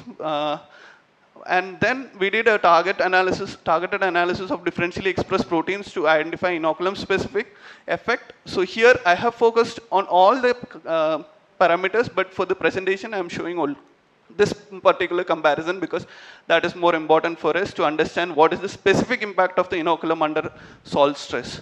So this is a Go enrichment analysis we performed, and we could see a lot of proteins involved in protein phosphorylation and response to stress were upregulated, which is our interest. And we did a targeted analysis of proteins where we could see some of the salt stress related proteins, phytohormone related proteins, metabolism related proteins, solute transporters, and cell wall organization and cell cycle related proteins. So what we were mostly interested in the initial study is these two particular metabolism where the salt related proteins like Wing2, SIC1, MAP kinases, CYPcase, and HAC and HKTs are differentially regulated, and the phytohormones like ARF20, BRL3, and AIN2. So these are all involved in salinity stress tolerance, and there are several reports on these proteins. I'm not talking much about these proteins because these are all unpublished data. So if anyone would like to talk more about this, I will have an interaction after this. So what we did is, like any other study, we were quickly interested in checking what is happening to the SOS pathway, because that is the first pathway that gets triggered when the plants are subjected to salinity. So for this study, again, I had the same comparisons, but I focus more on the salt stress versus salt stress inoculated comparison here. So this is one of SOS pathway in plants. So we can see that what is happening here is when the salt is sensed by the receptors, there is a calcium level change which causes the calcium binding protein SOS3 to activate, and it goes and phosphorylates SOS2, and SOS2 mediates a variety of changes like by phosphorylation of SOS1, which helps in extrusion of sodium out of the cell. It also activates NHX1, which is a vacuolar transporter which makes the sodium compartmentalize into the vacuole, and it also has impacts on HKTs and HACs, which are high affinity potassium transporters. So then we did a qPCR analysis of these genes, SOS1, SOS2, SOS3, HKT1, 2, and HAC1 at 5 days post inoculation and 10 days post salt stress treatment. Okay, and what we were interestingly seeing here is that the SOS1, SOS2, SOS3 are all upregulated in 5 days, but SOS2 and SOS1 are only upregulated in 10 days. So this is because the SOS3 is the sensor and that is getting activated in the initial stages, but SOS3 doesn't have any work here because these are already activated and it's already functioning well, and it is trying to extrude the protein sodium out of the cells. And the potassium transporters, this HKT1, it is involved in xylem loading, preventing the sodium into xylem loading and preventing it to go from the roots to the shoots. So we can see an upregulation here as well. The upregulation is milder here, and we can also see the potassium uptake transporter HAC1. So that is getting upregulated in SS plus I conditions at 10 days post salt stress induction. What was interesting to us is this particular gene, OSNHX1. This was slightly upregulated in case of SS plus I conditions compared to SSS at 5 days post stress induction, but this was highly upregulated in terms of fold change when we were seeing it at 10 days post salt stress inoculation. So this is pointing towards a SOS mediated compartmentalization of sodium into the vacuoles, and we are trying to continue this study to prove this further. And this is the overall conclusions of my study, that P-Putida IKMP7 positively regulates the growth and physiology of host sativa plants under salinity stress by improving biomass, length of fruit and shoots, number of tillers, and relative water content. And it also helps in modulating the rice root proteome by modulating proteins related to SOS pathways, stress-related protein kinases, phytohormone regulation, and it also shows a significant upregulation of SOS1 and SOS2, SOS3 at 5 days post salt stress induction, but only SOS1 and SOS2 at 10 days post salt stress induction. And the NHX1 gene shows a higher upregulation at 10 days post salt stress induction compared to 5 days salt stress induction. So this is the work in progress. We are estimating the level of sodium, potassium, and calcium in our sativa roots, and we are also doing a metabolome analysis, and we are trying to integrate the proteome and metabolome, and we are doing also some of the yield parameters. These are my references. Thank you to the university and the organizers for giving me a wonderful opportunity, and these are my colleagues at BITS Pilani Hyderabad campus, and she is Ms. Priyanka, who is taking forward this work. I thank the Department of Biotechnology for giving me the fellowship for my study, and then Dr. Yogendra Kalnihalli and Ms. Hemlata S at ICRISAT, the place at where I was working to get the proteomics work done, and BITS Pilani Hyderabad campus and CRIDA. So any questions?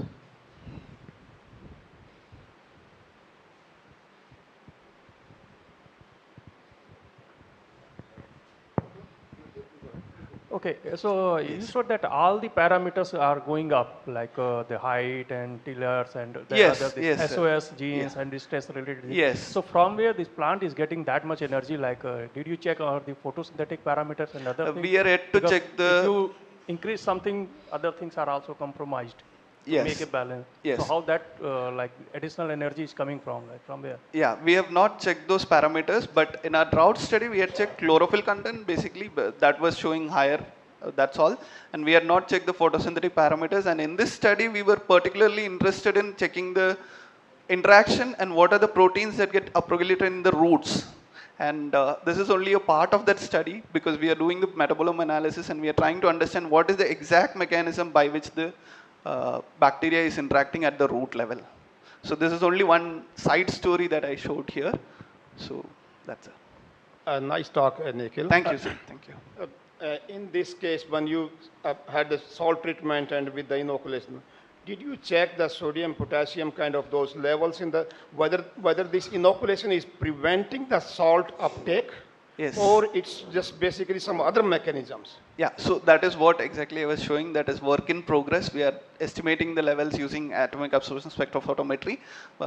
We have not got any data till now because our instrument unluckily got damaged in last few months and it's under repair. So. And about this other metabolites, like for salt tolerance, like all this the sugar betanes and all these prolines and all these all metabolites get disturbed or changed. Yes, yes. So any plan for the metabolite analysis? Yes, we are doing a metabolome analysis. That's also shown under work in progress. Oh, okay. And in our previous study with the same bacteria in drought stress, we had checked for proline, polyamines, GABA, all these things, and we were interestingly see that there was an upregulation of GABA biosynthetic genes as well as GABA accumulation, tightly controlling the polyamine biosynthesis because polyamine catabolism may lead to H2O2 production. And even here in this study, we were interested to see this one particular protein. These proteins, LDH51, which is the gene which will convert GABA into succinate, and this GABA transporter. So these are getting downregulated in the roots, which means there will be a possible accumulation of GABA in the roots. So we are also looking into that aspects. Thank you. Thank you very much. Hello. Yes, Nikhil. It's a very energetic talk. Sorry. Thank you, ma'am. Thank you. Okay. So how you have applied, salinity stress in the pots? So you have, directly how much concentration or maybe the... So this is a pot-based study. So here we don't have the requirement of checking the EC regularly. That's why you have not so we give 150 millimolar salt directly into the soil. Okay. Okay. So in solution, which solution? In solution form. Okay. Which solution you have used for? Just water. Okay. Salt, NaCl. Okay. In NaCl plus. Okay. No any nutrient solution you have given to the plants? No, for so always we grow plants by giving nutrients.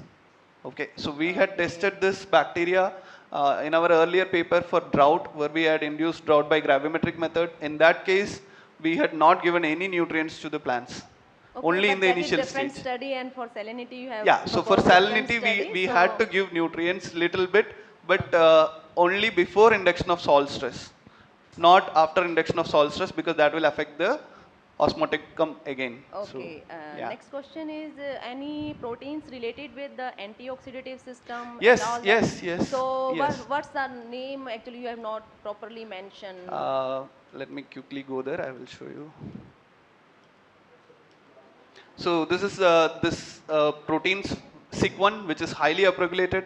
This is tightly linked to antioxidant metabolism in Okay, plants. other SOD, catalase, peroxidase, so many Yeah, actually yeah, during the yeah. salinity, so they have So shoot up during the yes, salinity. we did not check much into the antioxidant pathway Yes. because I was saying that as one of the major Yeah, things yeah, it's a all just a report. preliminary study. Yes, yes. So we don't want, we did not focus on that much. Okay, Yeah. good, good.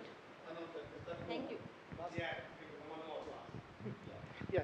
Yes. Very good talk, Nikhil. Thank you, sir. Just I Thank you. wanted to know, you said it's a halotolerant bacteria. Yes, Did it you was check? isolated from Akola, Madhya Pradesh. Did you check in the lab how much concentration Yeah, it can we did resist? plating. We did up to 7.5% NaCl. It was able to grow. I didn't show the data here. So it was highly tolerant. We have several Okay, bacteria in understood. our lab, and we tested all of them before checking Okay, going to this understood, particular understood, bacteria. understood. And the second question is whether it is rhizospheric or endophytic. It's a rhizospheric bacteria. That's why I'm focusing on the root part here. Okay, thank you. Thank you.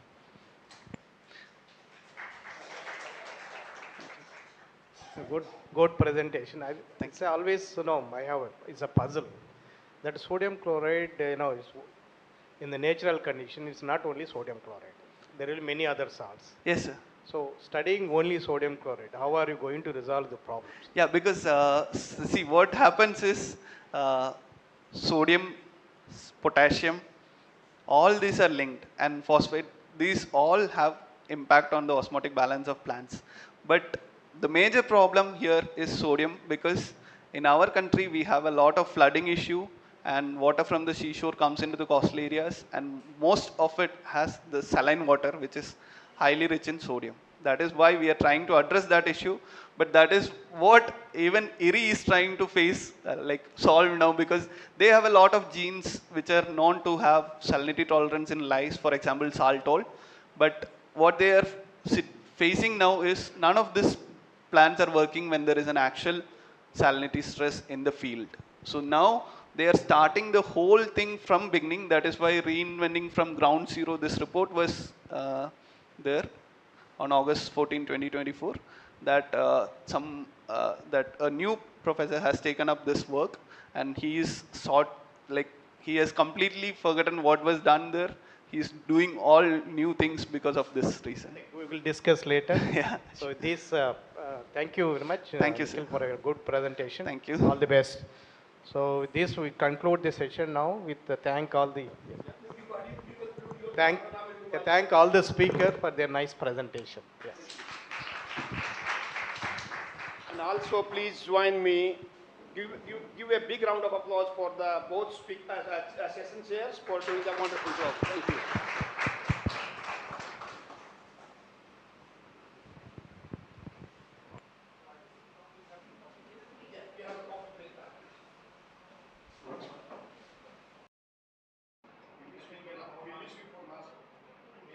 I know you Yeah. had some. Yeah. So coffee break is how long we are going to? Coffee break is for.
Very good morning to all of you. So now we will start the session 7. So the first, theme of the session is plant microbe interaction and the biofuels. So the Just 1 minute. There are two cancellations. If Amanda is not present, two cancellations. We are replacing Varuni with Pooja. So that means your session is still one shorter. So if there is a this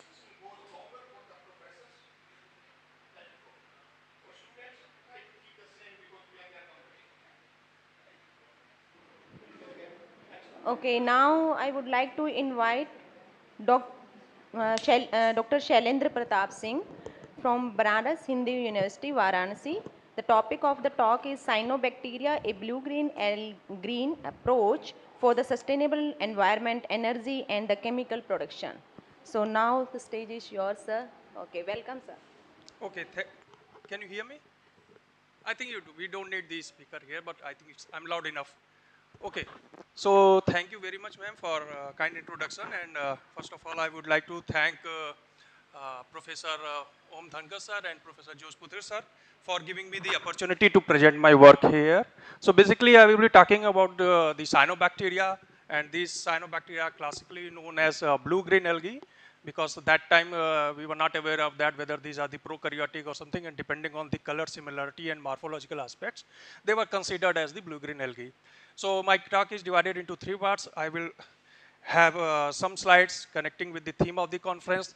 Then I will be adding some slides on the beneficial aspects of the cyanobacteria, what we can do with the cyanobacteria, and then I will be sharing some slides related to my work that we are doing. So as we already know that the global population is continuously increasing, and by 2030 or 2050 we will be surpassing the 9 billion population, and India has already defeated the China in terms of population size. So we need to provide food, energy and good environment for all the people. And to achieve those aspects, the union members of the all the union members in 2015 they adopted the sustainable developmental goals to achieve those facilities so that everyone can have the equal opportunity.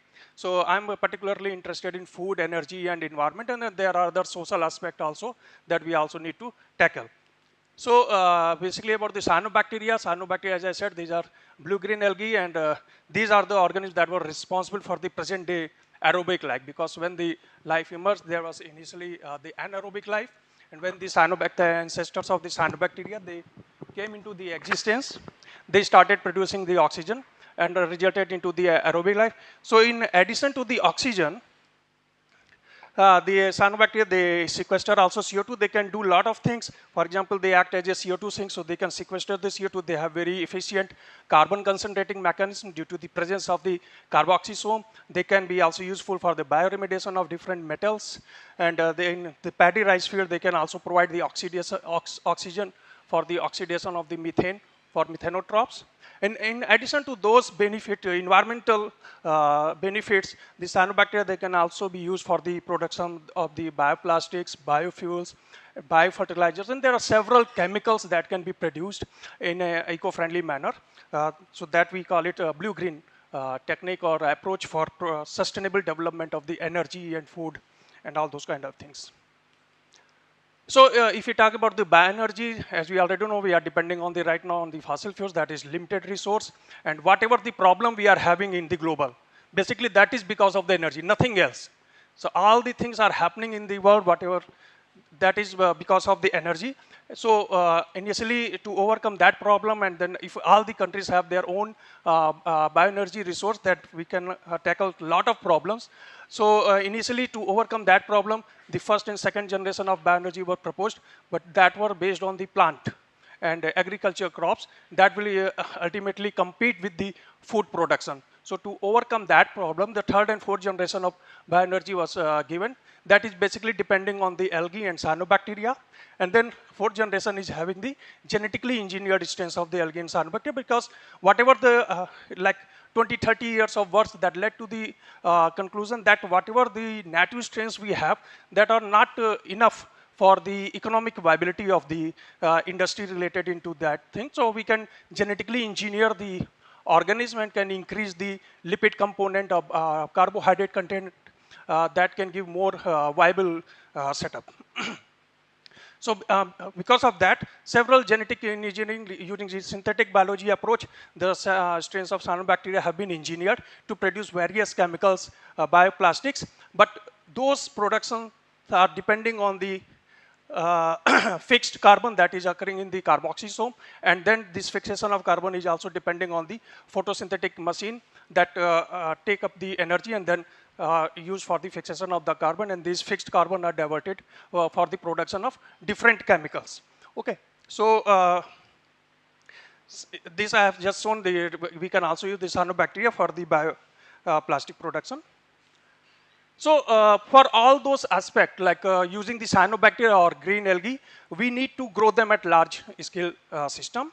And the sun is the ultimate source of energy. This is the basic thing that is coming here, and then we get the whatever we want to do with the cyanobacteria. So this energy is not only act as a source of energy for driving the photosynthesis, but they also, the quality, quantity, direction, duration, act as a signal for driving the developmental process. And these two aspects of the photosynthetic organisms, the developmental process and photosynthetic mechanisms, they adjust according to the light signals, and that ultimately result in the overall fitness and productivity of the system. So at industry level, we are interested into the biomass. In case of algae and cyanobacteria, it is cellular biomass. So we can do a lot of things, but how much we are spending in producing that thing. After this, the chemical engineers comes into the scene, and they will take do all the jobs. But up to this level, the biologists, they have to produce and provide the good amount of quality and quantity biomass to the chemical engineers. Then they do extraction and separation, downstream processing, all those kind of things. So we need to focus on that aspect, because this also control the economic viability. So if you want to grow the system, these organisms at large scale, because doing experiment in the laboratory and demonstrating all these things, it's very easy under controlled environment. But for commercialization, we need to grow them at large scale, outdoor cultivation system, or it is enclosed photobioreactor reactor system. In that system, several environmental factors, they compromise the growth of the organism. And we end up with the because of that compromised growth, we end up with the compromising the economic viability of the system. So for example, light, I'm interested on the light aspect of the cyanobacteria. I work, do the photobiology of cyanobacteria. So that light alone can affect these factors also, salinity, temperature, and oxidative stress. So for that, to overcome that, the co-production of different chemicals, energy, and whatever the aspect like environmental factors, CO2, sequestration, bioremediation, all those things need to be integrated so that we can decrease the price that is required for the production. But still we are far away. That's why the commercially, the things are not still there, but it is considered as the future technology. And all the major biorefineries, oil companies, they have all those kind of setup. But it's still not in that phase, because we already have the fossil fuel and all those kind of things. So depending on the light quality, because these are the aquatic organisms, the quality and quantity of light, it varies in the aquatic system. If you have the clean system, the light will travel a lot. But in the turbid system, if you have high density culture, the quality and quantity of light, it minimizes up to the upper layer system. And also the wavelength that is available at the bottom system, that is not used by the photosynthetic organism, because mainly the red light is utilized by the upper layer organism. So we end up with the green light. So any organism growing in that layer, even in the turbid system, bioreactor system, they will face the low light environment that is enriched with the green light. Okay, so these organisms, if any organism that is capable of using the green light, that will increase the productivity of system. So we are working on the chromatic acclimation aspect, where the cyanobacteria have this phycobilisome protein harvesting complex, and these phycobilisome, they act as a major light harvesting complex for the photosystem 2, but they can also move between photosystem 2 and 1 under different fluctuating light environment, and that phenomenon is known as state transition. Then in addition to that, the composition of the phycobilisome can also change depending on the light environment to maximally utilize the whatever the photons are available, and there are different kind of chromatic acclimations are there. I'm particularly interested in type 3 chromatic acclimation. We'll be showing some result, and recently we also isolated one organism having the type 4 where it can use the blue light. Normally cyanobacteria cannot use the blue light because they are dependent on the phycobilisome that can absorb only red light, or if has got the phycoerythrin, then it can also use the green light. So this is the Fremula diplosyphon organism showing the chromatic acclimation response to green light and red light. Under green light, it has the pigment called phycoerythrin phycobili protein that is absorbing in the green light, and this constitute the outer rod part of the phycobilisome. If you grow the same organism under red light, you will have the bluish green color due to the accumulation of phycocyanin, and this phycocyanin is accumulated in the outer rod part of the phycobilisome. So the people have also developed the mutant strain of RCA, which is a phytochrome related photosensor protein, and in the absence of phytochrome, this RCA protein, the Fremula diplosyphon become colorblind. It cannot differentiate between green and red light signals, and it accumulates intermediate level of both phycoerythrin and phycocyanin. That's why the color appeared towards the more black. Recently, we have also isolated this oscillatoria that can use green light, blue light, red light, and white light. It don't use very efficiently red light, but it can efficiently grow using the all light condition. So this, in addition to change the pigment composition of the phycobilisome, this Fremula also alters the morphology. It has longer filament because the green light is a signal for the low light environment. So it can extend the filament length as well as the cell length. And while on the red light, which is the signal for the high light environment, the shorter filament and the short cells are characteristic feature of the Fremula diplosyphon. And then this RCA mutant also has the defective morphology. So we were interested in studying the mechanism behind that. And when we started, we initially proved that the increased level of ROS under red light is associated with the shortening of the cells and shortening of the filament. So we thought if I can reduce the ROS level, can I revert back to the green light specific morphology and the filament length? So we were able to change the morphology under red light to green light specific morphology by adding the ascorbic acid. And then we also were able to increase the length of the filament if I decrease the ROS level by adding the ascorbic acid. And these experiments were reversible. If I remove the ascorbic acid, then I again get back to the red light specific morphology. So using those things, and then we also did genetic studies, identified some genes, and based on that we developed a Fremula diplosyphon strain where we can overexpress the BOLE, and this overexpression of BOLE leads to the unprecedented increase in the filament length as well as it decrease the ROS level. So we have also knocked out the BOLE in different cyanobacteria, and we are getting the same result that BOLE is controlling the ROS level. We don't know the exact mechanism. The BOLE is also controls the ROS in plant and human system, but exact mechanism how it is controlling the ROS levels, that is still not known. And then we were also able to get the red light specific morphology after overaccumulation of BOLE under green light system. So that demonstrated the BOLE under the RCA protein, it is controlling the red light dependent morphology. Then we also studied the carboxysome because this is the central to the CO2 fixation in the cyanobacteria, and this RCA mutant has the defective carboxysome biogenesis. Several small carboxysomes were noticed in the RCA mutant, and we studied the gene expression of different structural proteins of the carboxysome. We also checked the protein accumulation, and based on that, we found that the RCA mutants have the higher expression of genes for almost all structural components of the carboxysome. But at the protein level, only the one protein that is CCMM, that is the cargo protein, it interact with the rubisco and it encapsulate the rubisco inside the carboxysome. So that protein, in general in cyanobacteria, there are two variants of the CCMM protein, the full length M58 and the truncated version of 35 due to the presence of internal ribosome binding site. And this ratio has been crucial for the normal biogenesis of the cyanobacteria, and higher ratio leads to the smaller carboxysome. So, and the people have manipulated the carboxysome biogenesis by altering that ratio in the Synechococcus elongatus, and we were finding the same result when the RCAE has the higher ratio of M58 and 35, while the wild type has the lower ratio of M58 and 35, and this ratio is crucial for the maintaining the normal functional carboxysome. And this was the first report for the light signal dependent carboxysome, because the carboxysome, they are basically controlled by the CO2 level. But this was also reported by the that light signal can also control the carboxysome biogenesis. Then we are also working with the Synechococcus elongatus. It cannot use the green light and blue light, similar to the like in contrast with the Fremilla diplocyphon that can use the green light, because it don't have the phycoerythrin.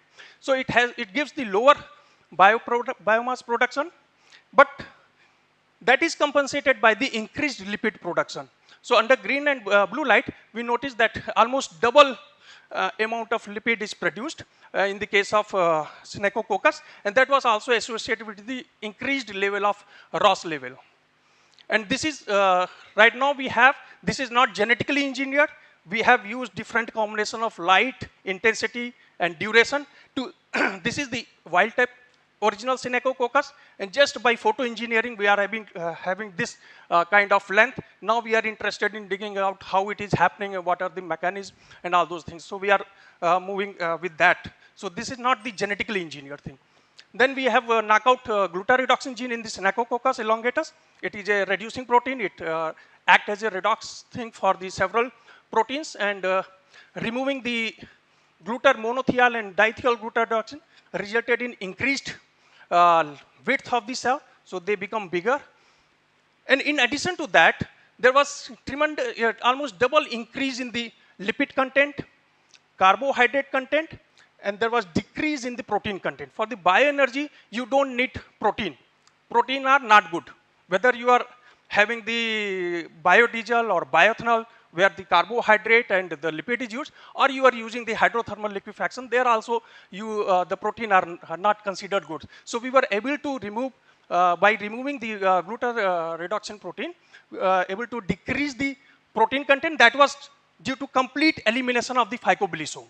So we are studying more at the photosynthesis level how this organism, and it grows well even under the blue light, because now they are not dependent on the phycobilisome. So we are doing more studies, and for that we also filed a patent in 2022. So in summary, if I just say for whole things, that cyanobacteria are the potential candidates for achieving UN SDGs, particularly food, energy, and environment. But for large scale production and commercialization, the economic viability is very crucial. And to achieve that economic viability, we biologists have to do a lot of work. Still, there are a lot of things to do. And then the government policies are also important. Just doing the science, it's not enough for how the government want to proceed, to whom they want to give the subsidy, on what aspect. For example, right now we are having the wind energy and battery and all those kind of things. So these things also determine the things, but we have those kind of things and we can do in the future. Okay. So with that, just the acknowledgement, my supervisor and postdoc mentors from whom I have learned the things and I still feel motivated by them. Then these are my PhD students. These are done with the PhDs. Somla is doing postdoc in the Germany, and Vivek Sharma in US. They are settled in India. Then these are the other PhD students, ongoing PhD students. So with that, I will thanks, and if there are any question, I can answer. Thank you, Dr. Shailendra. So now the session is open for the questions. Yeah, Shailendra, very excellent talk. I have some, clarification on the, the CCM-M. So you said, the mutant, right? You have also developed a mutant that is not for the CCM-M. So this RCA mutant, the photosensor mutant, that has the defective carboxysome. So, okay. The question comes here, though, when you grow them in green light and blue light or red light, so what is this gene? I mean, it's efficient, it's increasing the efficiency of carboxysomes? Yes, so this RCAE, they at ambient CO2 level, they grow a little bit slowly in comparison to wild type. But if you provide the additional CO2, then can match up with the wild type strain. So because of those defective carboxysome biogenesis, they are not that much efficient only at the ambient condition. So you need to provide the external CO2. Okay, so you just provide CO2, I think it will be... Then they can match with the wild type. They grow a little bit slowly then. Even if it is defect in the gene. Yeah, because then if you provide the CO2, then the cyanobacteria, they won't have the carboxysome. The carboxysome are only produced under CO2 limitation. Oh. So if you are giving the CO2, then you won't see carboxysome in the cyanobacteria. Oh, okay. So that was the signal for the CO2. And this was the report that where the light can also control the carboxysome biogenesis. But how much carbon dioxide can cope up? So normally with the cyanobacteria, they provide 4% CO2 for growing their food. So if you have the mutant, so this is called high CO2 requiring phenotype, SCR phenotype. So if you have the defective or you have deleted the genes that is not resulting in the functional carboxysome, then you will have to supply CO2, only then they will survive. Otherwise they won't survive. You know, generally in the Chlamydomonas and algal system, 4% is a stress. Yeah, but here like in cyanobacteria, what I have studied that the people for in that condition, they provide that. Thank you. Yeah, students can ask questions. Yes, go ahead. Yeah, yes. Sir. No, I didn't work with cyanobacteria any time, but just curious about the photosynthesis part. Do you mean to say that CCMs are only produced only under carbon limiting conditions, right? So you require functional carboxysome when you are not providing any external CO2. So that means they store the CO2 there and then they will utilize it later. Yeah, so this carboxysome, they can 1,000 times increase the CO2. So in the cyanobacterial cells, you have this micro compartment, proteinaceous. These are the only compartment in cyanobacteria because they are prokaryotes, so you don't have any other compartment. So in this compartment, they have the rubisco and then carbonic anhydrase. So the CO2 in the form of bicarbonate, it's accumulated inside the carboxysome to minimize the photorespiration for the oxygen thing. And then there, this bicarbonate is again converted back into CO2 by the carbonic anhydrase, and then this CO2 is utilized by the rubisco. So if you either delete the carboxysome related genes, or if you even remove the carbonic anhydrase, then you get the SCR, high CO2 requiring phenotype, because then the CO2 is not available for the rubisco thing. One more question. What happens to the internal CO2 that is generated during respiration? That also is involved in carboxysome formation? So they have the pumping. There are different transporters that take care of those things. So CO2 can go inside, but it cannot leak it out. If there is any leakage, there are transporters that can again convert it into the bicarbonate and then it can enter again. Okay, carbonic anhydrase can do the dual function. Yeah. Okay, right. Thank you. Okay, any question? Yes, students? Yeah, ask. Yeah. Yeah, it's good. You can ask whatever you're curious. Whatever you can want ask. to ask, yeah. you can ask. Good.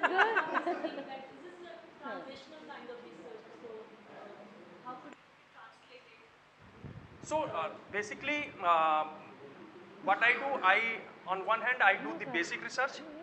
Then I try to find out how I can convert this basic research into the translational level. So for example, the pigments, proteins, the changing the morphology, that can increase the more, for example, longer surface, it has more surface area. So it can absorb more, harvest more light efficiently than in comparison to the shorter. So that is also in that thing. Then you can, if you can play with the carboxysome or the glutarredox. For example, the glutarredoxin that I showed. I just showed the two important things. Basically, this glutarredoxin was discovered for its role in acting as a reducing agent for the ribonucleotide reductase in the E. coli. First time it was discovered, and then this is required for the nucleotide biosynthesis. So we have also got the result here. We get the pleiotropic effect when we remove the monothiol and diethyl glutarredoxin. The genomic content is down drastically. We have checked at the transcript level, at the genomic level, and all those kind of things. Protein is gone down drastically. So they don't have the phycobilisome. So those things we can also, we are working on that, and how we can use those information for the application aspect. It's quite years of cumulative research that So you have this presented. gluta reduction, we are at least working for last 6 or 7 years. Yeah, 3 PhD students they have worked, and still 2 more are working on that thing. So if you published as soon as possible, then it's good. But we waited for the patent, and now we want, okay, just, can we get this thing, can we get this? So it's still continuing. We have not published anything related with the gluta reduction yet, but planning by the end of this year.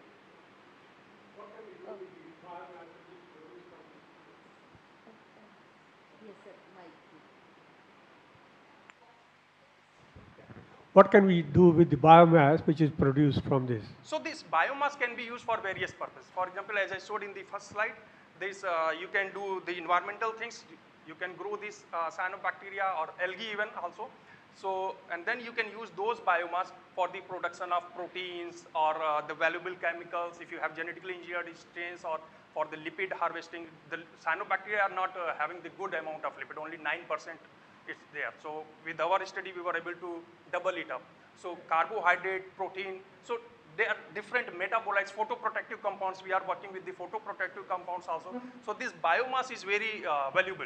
So, but commercialization, we need lot of biomass with spending less amount of money. So it can be used for any purpose. Yeah, so will it be used for, say, producing cattle feed or for human? Yeah, for fishery, the people are using for the fish feed, the cyanobacteria and algae. They are in aquaculture. It is also being used, can use for the biofertilizer.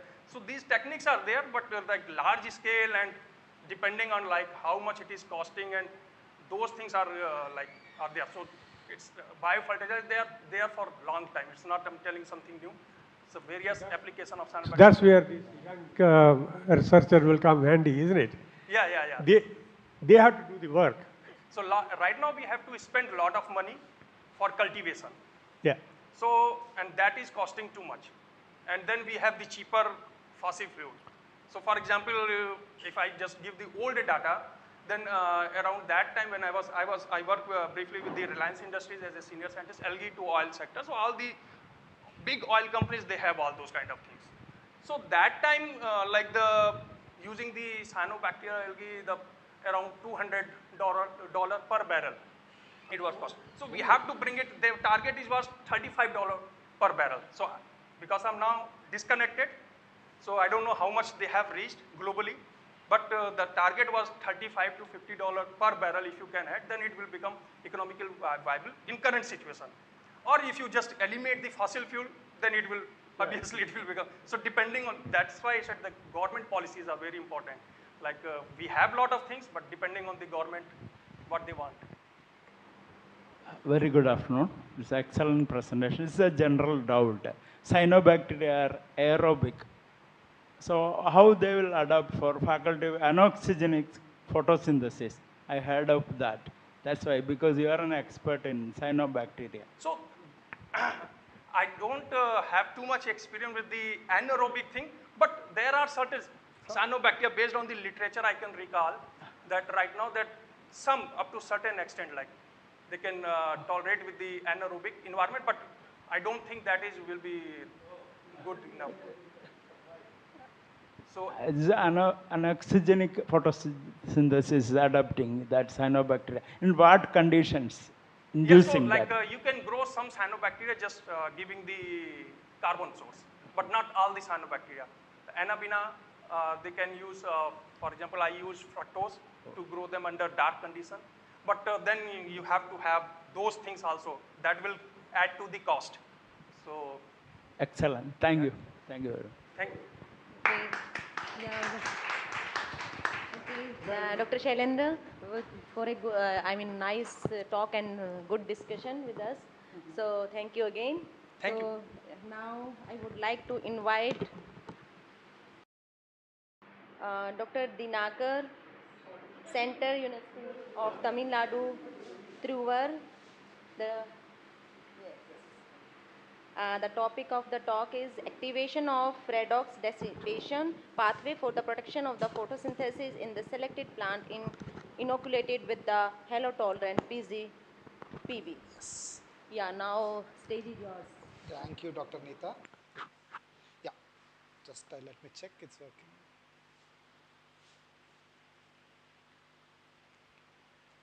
Yeah, good morning all. First of all, I thank Professor Josputur sir, Professor Om Prakash sir, and the IPC for inviting me to give my lecture. Is not late?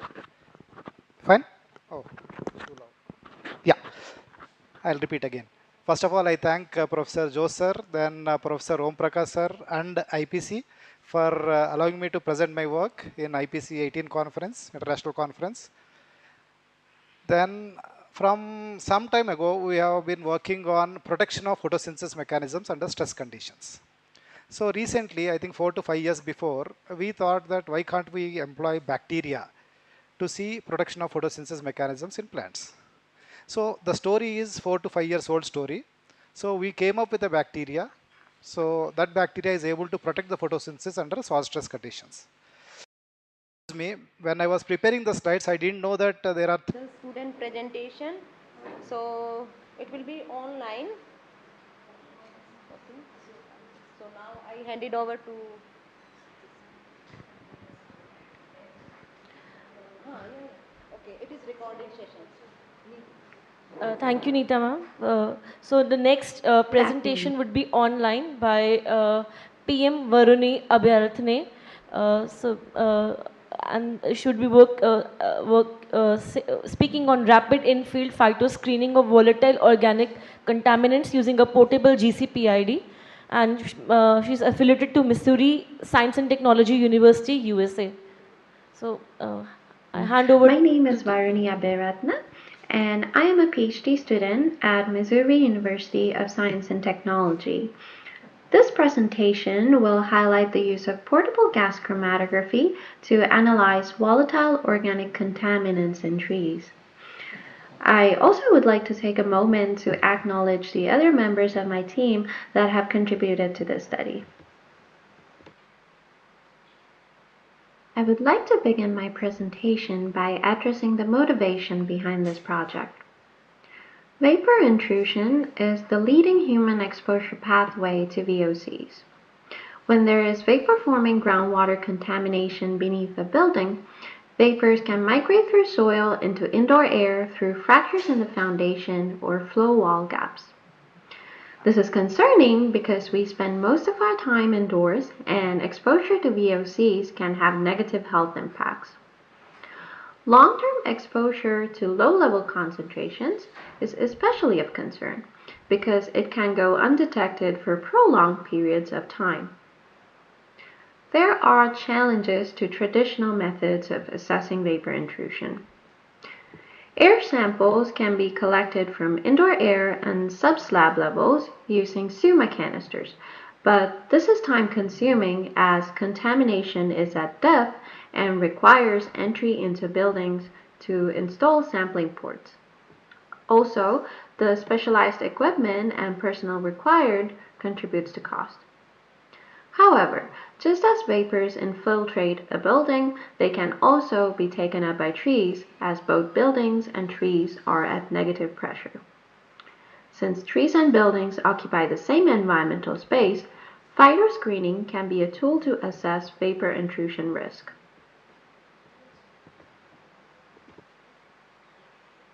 Because trees are place-bound and ubiquitous, they are ideal biosensors for shallow subsurface contamination. As they are intimately in contact with soil, water, and vapor, trees are able to actively sample vapor and groundwater. Therefore, tree samples can be representative of soil vapor concentrations. We can collect a tree core sample and analyze it using a field portable gas chromatography instrument. The methods used will be discussed in upcoming slides.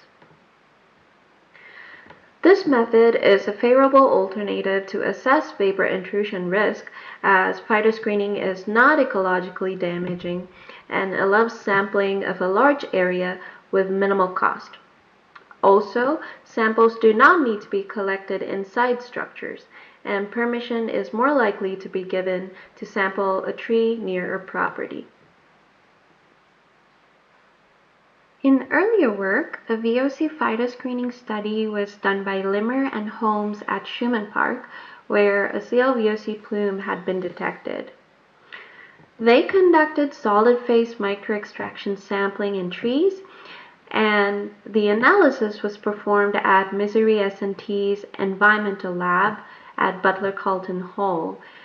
As illustrated in the map, the lab is fairly close, located 0.3 kilometers away from the site. This study served proof of concept that VOCs can be detected in tree core samples, and Limmer and his team were able to observe a summer high, winter low trend correlating with increased evapotranspiration in the summer months. However, the analysis of VOCs relied on the availability of a nearby lab. So this is an example of a site with TCE contamination where lab facilities were not in proximity. This is what is known as a Superfund site, and just to give some background, the Superfund is a federal program that is designed for contaminated sites that need long-term remediation and poses a threat to human health and the environment. The dots on the map here represent the TCE concentrations from trees sampled. The site was a 2-hour drive away from the environmental lab, and sampling these locations required multiple trips over summer of 2021. And we can see that even with multiple mobilizations, many of the locations remain to be sampled still. The rectangular spaces on the map represent residential settings where vapor intrusion was assessed. The key takeaway from this slide is that the tree core concentrations have the potential to provide preliminary intelligence for vapor intrusion risk assessment. The dots in blue on the map are locations where TCE was not detected. We can see from the map that dots that do indicate concentrations reside close to the mapped residential area with TCE vapor intrusion.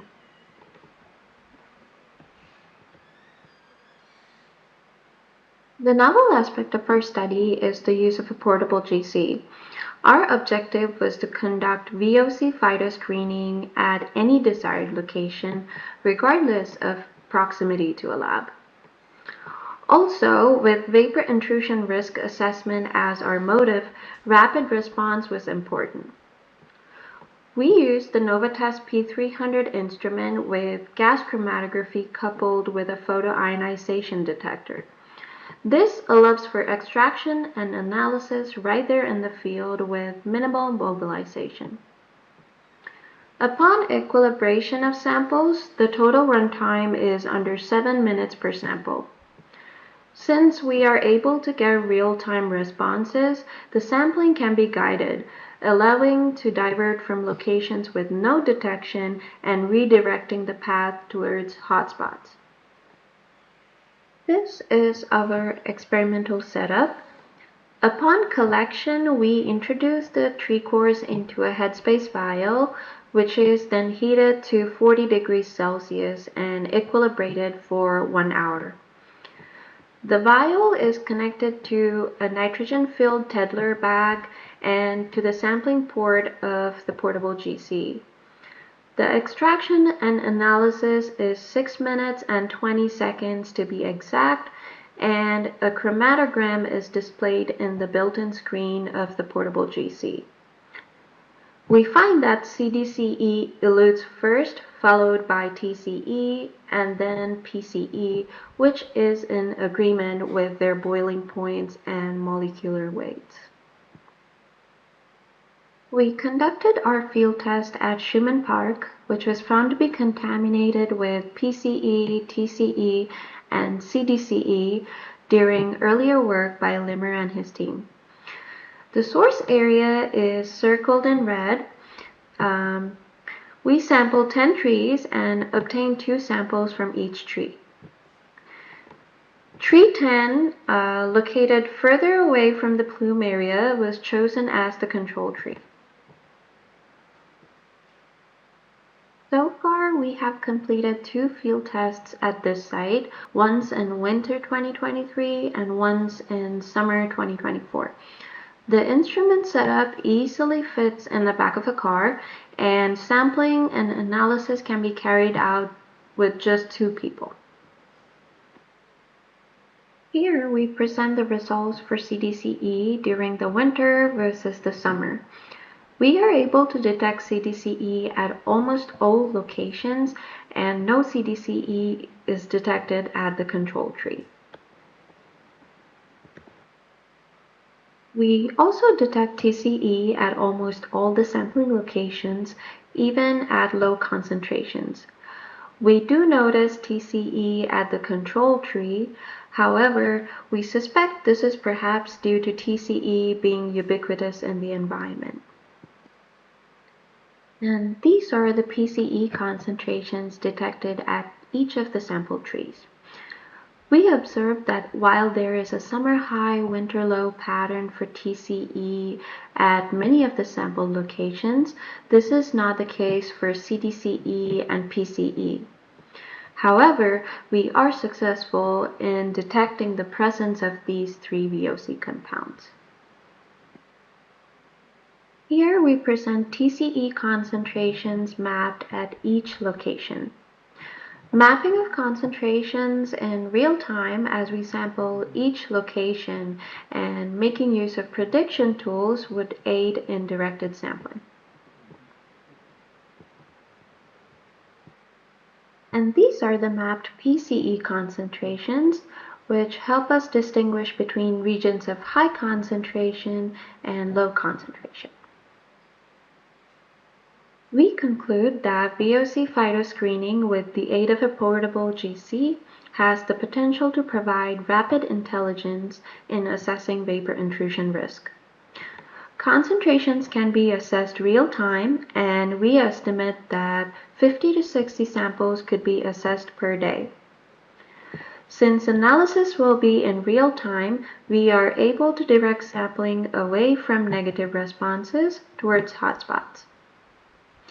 Among future plans for this study are comparison against gas chromatography electron capture detector analysis and real-time mapping and prediction for probable plume delineation. We also would like to statistically assess false negatives, as well as revisit the Sporlan valve Superfund site. If you look at the regions here and here, you see that no sampling has been done, but there are housing structures in these areas. So the people living here do not know if they're being exposed to VOCs or not. So imagine for a moment that it is you and your family that was living in this area. You would want to know if you're being exposed to VOCs, and you would rather know within a matter of days rather than weeks, months, or years. I would like to take this time to thank my team members for their contribution in this work.